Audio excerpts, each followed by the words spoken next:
各位花生友，你哋有冇 feel 到最近網上嘅氣氛好似有啲唔妥咁？乜嘢事咁緊張呢？嗱，就係關於2025年7月5號嘅大災難預言傳到入晒屋，搞到人心惶惶。究竟係危言聳聽定係真有其事？等我哋今日一齊食住花生，拆解呢個謎團啊！嗱，事緣有傳，日本漫畫家龍樹良話自己發嘅預知夢顯示，2025年7月會有超越311大地震嘅災難。仲有物理學家寶江邦夫呢，又話收到呢個 NASA 內部嘅消息嘅，話嗰日凌晨4點幾呢，日本南部海域嘅會有事。哇！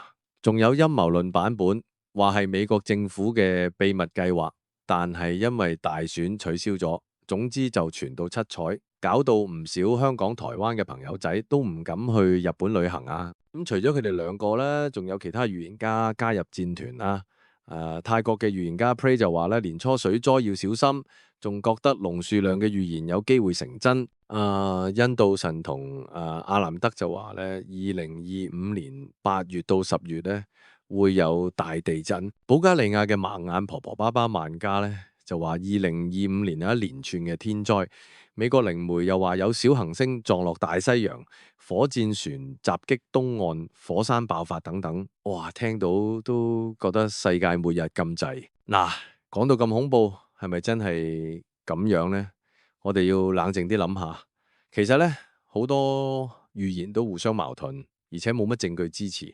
好似龍樹亮咁，佢本漫畫入邊咧好多所謂嘅預言咧，其實都喺1999年出版之前發生咗。仲有佢話好快有災難嘅，但係拖咗26年先到2025年咧，時間都唔啱，所以咧大家唔好咁快信到十足。科學界對於呢啲預言多數都抱持懷疑嘅態度。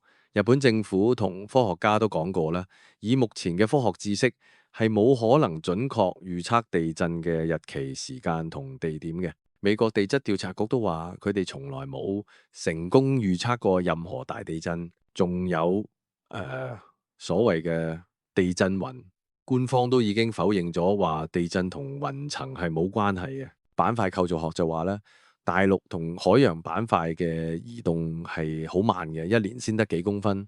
如果話成個台灣島一夜之間隆起，仲要同香港、菲律賓連埋一齊，根本就違反地質學常識。海嘯嘅產生都有條件，要超過6.5級嘅淺源地震，仲要震源垂直位移，先至會產生災難性嘅巨浪。歷史上，美國同蘇聯做過幾千次核試爆咧，都冇引發過超級海嘯。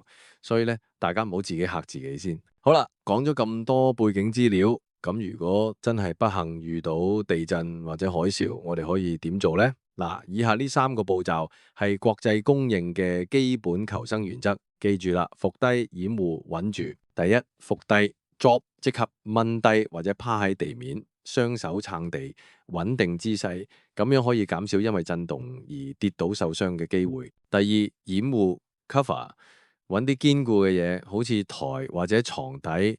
用手臂或者枕頭保護頭頸，如果冇嘢可以掩護，就貼住室內嘅柱或者內牆，遠離窗戶同埋吊掛嘅嘢。第三，穩住 hold on，如果喺台底或者掩護物旁邊，就捉緊台腳，跟住震動一齊移動，保持低姿勢，直到搖晃停止。記住，成個過程千祈唔好驚慌亂跑，唔係嘅話，好容易俾倒塌嘅嘢砸到或者跌倒啊！呢啲步驟咧喺好多救災指引咧都有講到啦，大家一定要記住啦。除咗保護自己，準備好應急物資都好重要啦。專家建議啦，每個家庭啦都要準備一個緊急救難包啦，入邊要有水啊、糧食同通訊設備。呢度有個清單俾大家參考：收音機、手電筒、後備電池、飲用水、乾糧、保暖物品、急救包、衛生用品、個人證件副本同埋一啲求生工具，例如帶有刀同埋螺絲批功能嘅嘢。呢啲嘢咧就可以放喺背囊或者收納箱入邊，擺喺屋企當眼嘅地方。如果成日出街或者返工咧，都可以帶個簡單嘅救難包，以備不時之需。總之，早啲準備咧，就可以大大提高災害發生嗰時生存嘅機會啦。除咗個人防護同物資準備，每家每戶都應該訂立逃生計劃。同屋企人或者同事溝通好集合地點。喺屋企嘅話，地震發生時就即刻伏低掩護，震動停止之後，沿住主要出口迅速撤離到空曠嘅地方，遠離建築物同容易倒塌嘅嘢。喺辦公室嘅話呢，就喺辦公台底伏低掩護，捉緊台腳保持平衡。震動緩和之後呢，迅速沿住樓梯疏散去到一樓，去預先約定嘅安全地點集合埋一齊。如果喺地鐵站、機場或者車站，就即刻掹低避開車體同吊掛嘅嘢。震後就按照指示標誌去出口廣場。咁如果喺車入邊呢，就應該慢速停車，留喺車內，因為車輛外邊嘅嘢最危險啦。停好車之後呢，輕輕諗住頭部。仲有地震之後呢，通常都會有餘震啦，所以要隨時準備再次伏低掩護穩住。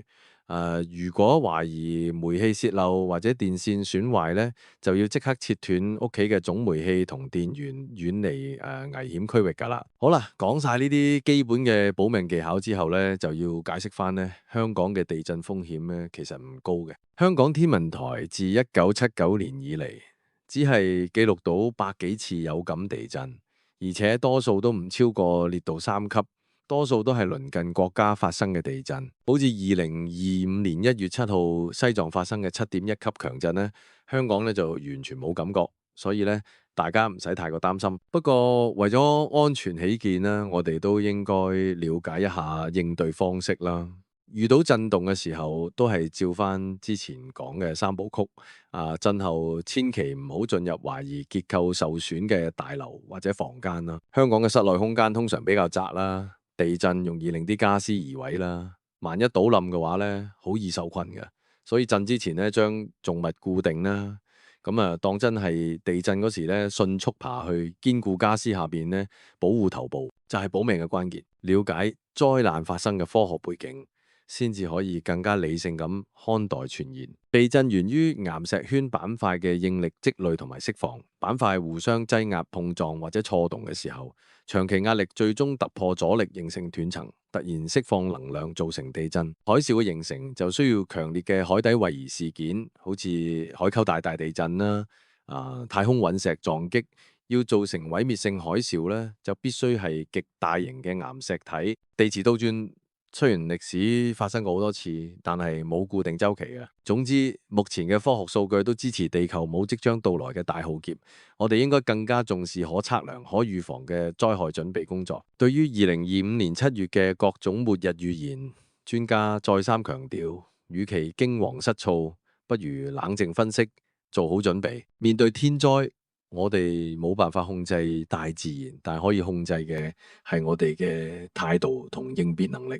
希望呢一集幫到大家。下一集我哋會深入解構海嘯點樣由地震引發，咩情況最危險，又可以點樣自保避災。而第3集呢，我哋就會從科學角度詳細拆解龍樹亮等預言入邊提及嘅地震、海嘯，甚至地殼變動同磁場翻轉，究竟有冇根據？如果你都想同我哋一齊繼續食花生，睇清楚事實，記得訂閱我哋 WPO， 撳埋通知啷啷，唔好錯過之後嘅內容啊！